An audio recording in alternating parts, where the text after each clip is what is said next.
उपासना समर्पण योग अध्याय 3 डे 149। बहुत सुंदर विषय चल रहा है कि अपने अंतः के देवता को जगाने की बात गुरुदेव कह रहे हैं और कैसे बता रहे हैं कि ये जो युग संधि की ब्रह्म बेला, ये लाइन तो जैसे कानों में ना गूंजती रहनी चाहिए 24 घंटे। क्या चल रहा है, कोई पूछे क्या चल रहा है, युग संधि की ब्रह्म बेला चल रही है। सो मत, उठो, काम में लग जाओ, एक एक क्षण की कीमत करो, नहीं मिलेंगे दोबारा। प्राण छूटे ना, बहुत तेजी से समय चक्र घूम रहा है। अपन जब लेटे रहते हैं पता कहाँ चलता है, खूब तेजी से घूम रहा है। हर क्षण समय जा रहा है, भाग रहा है। इस्तेमाल कर लो, हरि का चिंतन कर लो, जप लो, ध्यान कर लो, सेवा कर लो, नहीं मिलेगा अवसर दोबारा। अवसर बार बार नहीं आए, कबीरदास जी कहते ना, अवसर बार बार नहीं आए, लाख लाख कर लो चतुराई, जन्म जन्म पछताए, अवसर बार बार नहीं आए। तो आगे गुरुदेव क्या कहते हैं कि सामान्य परिस्थितियों में जन्मे और कठिनाइयों से घिरे व्यक्ति भी चरमोत्कर्ष के लक्ष्य पर पहुँचे और महामानव बने हैं। हाँ, बहुत से ऐसे उदाहरण हैं जो बहुत ही सामान्य परिस्थितियों में जन्मे। विवेकानंद जी सबसे बड़ी गरीब फैमिली से थे। पारिवारिक स्थिति भी बहुत कोई खास अच्छी नहीं थी, साधारण से थे एकदम, जैसे आम जनता होती है। और बहुत कठिनाइयों भरा जीवन था, लेकिन महामानव बन गए, आध्यात्म के चरम लक्ष्य को प्राप्त हुआ। तो कोई भी अपनी परिस्थितियों का हवाला देके ये बिल्कुल ना सोचे कि मेरी परिस्थितियां नहीं हैं साधना करने की, आध्यात्मिक मार्ग पे चलने की। हमने पकड़ा है, पीछे चल रही थी ना बात, हमारा ही जाला बुना हुआ है। हम जिस दिन काट के खा के बाहर निकल आएंगे छोड़ के, वो छिपकली होती है ना, छिपकली, उसको क्या लगता है पता है, मैंने दीवार पकड़ी हुई है, मैं छोड़ के जाऊंगी दीवार तो दीवार गिर जाएगी। वही छिपकली हम लोग हैं। हाँ, छोटे से हैं और हमको लग रहा है कि मेरी वजह से वो, मैं चिपकी हुई हूँ इसलिए दीवार रुकी हुई है, मैं हटूंगी तो दीवार गिर जाएगी। अरे नहीं गिरेगी, तुम छोड़ के तो निकलो। कितने आए महापुरुष, चले गए, गिर गई दीवार। सृष्टि का क्रम चल रहा है। तो पर हमें जो है अपना परम लक्ष्य प्राप्त करके ही जाना चाहिए यहाँ से। दूसरे लोग जिन परिस्थितियों को विवशता मानते रहे, उन्होंने इस रूप में देखा ही नहीं, नए ढंग से सोचा और नया मार्ग निकाला। फलतः परिस्थितियां अपनी जगह बनी रहीं और प्रकृति के लिए दूसरा रास्ता निकल आया। कैसे ऐसे लोगों ने प्रगति प्राप्त कर ली, ऐसे महापुरुषों ने जिनके जीवन में बहुत कठिनाइयाँ थी, उन्होंने देखा ही नहीं, जहाँ उन्होंने अपने सोच का तरीका बदल लिया, दृष्टिकोण बदल लिया। देखिए, एक सोच ये कह सकती है, अरे यार अभी बच्चा छोटा है, अभी तो मैं जवान हूँ, अभी तो मैंने ये भोग नहीं किया, वो आनंद नहीं लिया। एक ये दृष्टिकोण है, मुझसे तो होगा ही नहीं। दूसरा दृष्टिकोण क्या है, क्यों नहीं होगा, यही तो हमारा परम लक्ष्य है, यही तो काम है, यही करने के लिए तो शरीर दिया गया है, और यही नहीं होगा, ऐसे कैसे संभव है। और अगर ये नहीं किया तो टाइम चला जाएगा सारा, फिर फंसे रहेंगे। और दूसरा, ये जो जितने बंधन मैं बता रही हूँ, ये बंधन नहीं है, ये मेरे मन की खुद की कमजोरियाँ, ये मेरी अपने बनाए हुए बैरियर्स हैं। मैंने ही पिलर्स खड़े करके रखे हुए हैं, जिस दिन मैं उठा के फेंक दूंगी सारे पिलर्स, अपने आप गायब हो जाएंगे सब। तो गुरुदेव यहाँ यही कह रहे हैं कि जो महामानव टाइप के लोग होते हैं वो क्यों कर ले जाते हैं, कुछ नहीं, चिंतन का प्रवाह ही बदल देते हैं। जो चिंतन प्रवाह बाईं तरफ जा रहा था, नहीं नहीं नहीं नहीं नहीं, वो दाहिनी तरफ चलने लगा। हाँ हाँ हाँ हाँ, संभव है, संभव है, संभव है। उसने अपना मुख मोड़ के क्या बोलना शुरू कर दिया, संभव है, संभव है, संभव है। मनुष्य तन मिला ही है, उसी दिन संभव था, जिस दिन मैं मनुष्य तन में पैदा हुई ना, संभावना उसी दिन निर्धारण हो गया कि पूरा पूरा संभावना है कि मैं ब्रह्म हो जाऊं। बॉडी मिली है, विवेक मिला है, चिंतन मिला हुआ है। महामानवों में से प्रत्येक का जीवन क्रम इसका साक्षी है कि उन्होंने परिस्थितियों को अपरिहार्य नहीं माना और उनके न बदलने पर अपना ढर्रा बदलने का साहस जुटाया। पिछड़ेपन और प्रगतिशील का मध्यवर्ती अंतर इतना ही है। देखें, किसको कहते हैं कि ये, अरे ये लोग पिछड़ेपन की निशानी है, और किसको कहेंगे कि हाँ देखो वो प्रगतिशील व्यक्ति है।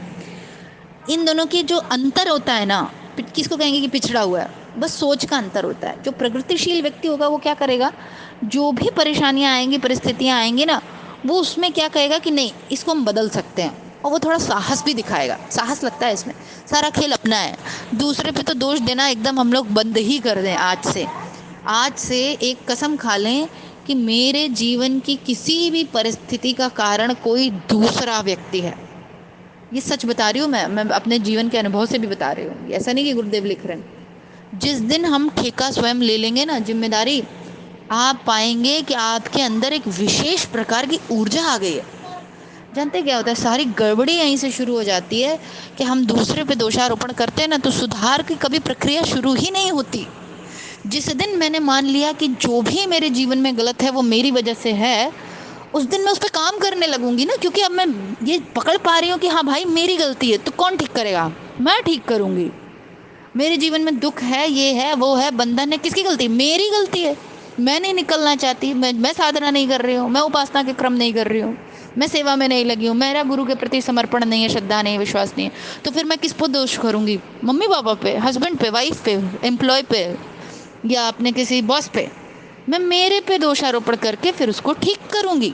अब क्योंकि कोई भी व्यक्ति को ये पसंद नहीं होगा ना कि अपनी कमी हो। अब पता चल गया यार मेरी कमी है, अच्छा तो सुधारेगा कौन? मैं सुधारूंगी।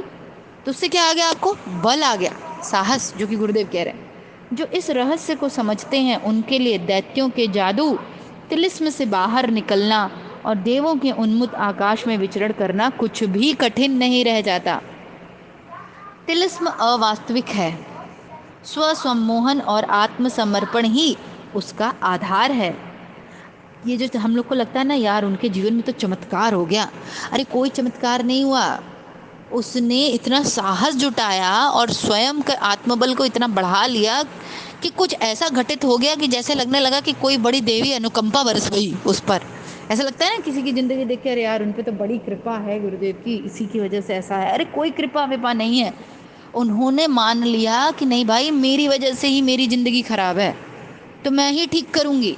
और मैं ठीक करूंगी तो क्या आ गया? साहस आ गया, दिमाग चलने लगा, विवेक आ गया, प्रज्ञा आ गई, आइडियाज आने लगे कि ठीक है अब ठीक करना है। अब आपको बता दिया किचन तुमने गंदा किया है, तुमको साफ करना है, तो अब साफ करोगे तो दिमाग लगाओगे, परिश्रम करोगे, पोछा उठाओगे, झाड़ू उठाओगे, सोचोगे किधर से शुरू करें सफाई, और जब शुरू कर दोगे एक बार करना, हो जाएगी।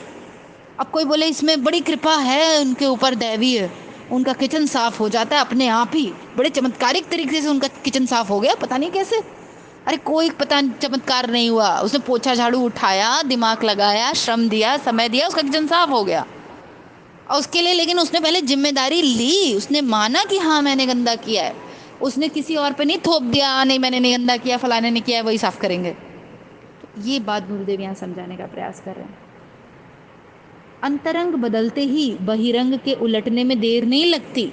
हम सोचते हैं बाहर सब ठीक कर लें, अंदर आप मनस्थिति बदलिए, विचार बदलिए, कंडीशंस बदलिए, बाहर तो तुरंत परिवर्तन आपको दिखने लगेगा। जो भीतर की गुत्थी सुलझा सकें उन्हें बाहरी समस्याओं का हल निकालते देर नहीं लगती।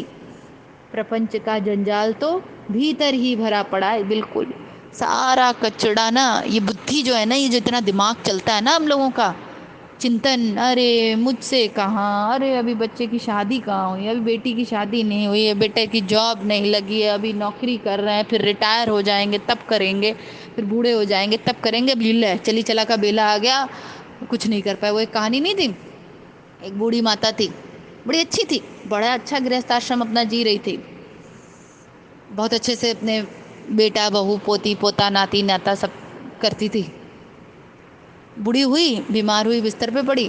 बेटों ने कहा कि माई अब बूढ़ी हो गई, अब तो राम राम जप लो, बहुत दिन संसार का कर लिया सेवा। अच्छा अब देखिए संसार की दृष्टि में वो कितनी अच्छी थी, कितना उसने अपने समाज के लिए, अपने परिवार, अरे अपने परिवार का कितना ध्यान रखती थी, बहुत प्यार करती थी।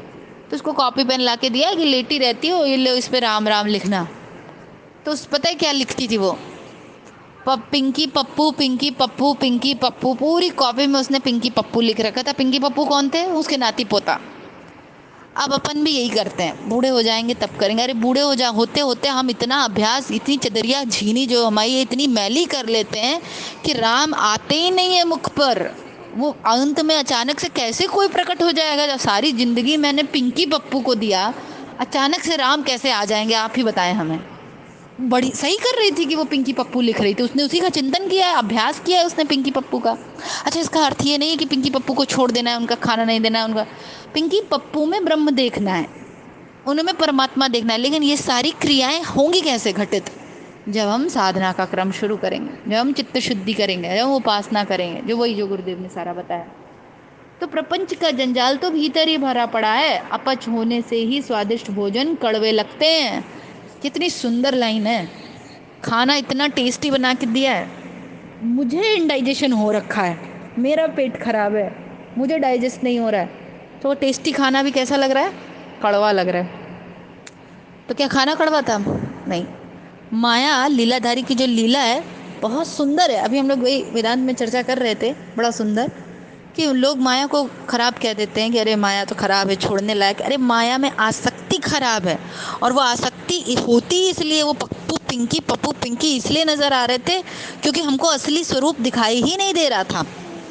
अगर हमने शुरू से पप्पू पिंकी में कृष्ण देखा होता तो हम उस पप्पू पिंकी को और शायद अच्छे से रखते और प्यार करते, लेकिन उससे चिपकते नहीं।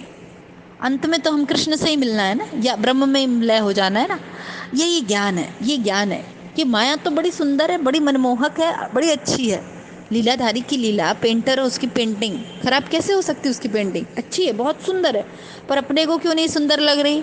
अपने को ये 84 लाख के बंधन में क्यों बांध देती है फिर, जब इतनी सुंदर है तो? क्यों? क्योंकि हम पेंटिंग को पेंटिंग की तरह कहाँ देखते हैं।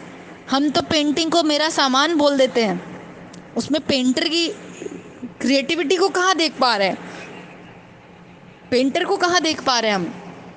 यही गड़बड़ है बस। गुरुदेव इसी को कह रहे हैं ठीक करने के लिए। तो आज का स्वाध्याय यहाँ समाप्त करते हैं। आज मूल रूप से गुरुदेव ने क्या कहा कि अपनी परिस्थितियों का रोना मत रोइए।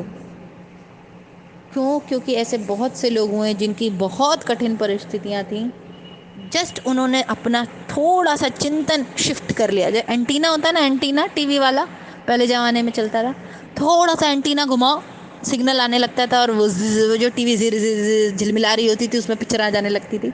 बस यही है, थोड़ा सा चिंतन को मोड़ दीजिए, ठीक कर लीजिए। ये जो नकारात्मक नकारात्मक नकारात्मक हो रहा था सब पॉजिटिविटी में बदल जाएगा। ठीक है। जय गुरुदेव, सभी को प्रणाम। हमारे YouTube चैनल को सब्सक्राइब करें और बेल आइकन को दबाकर ऑल पर क्लिक करें ताकि नोटिफिकेशंस आपको मिलती रहें।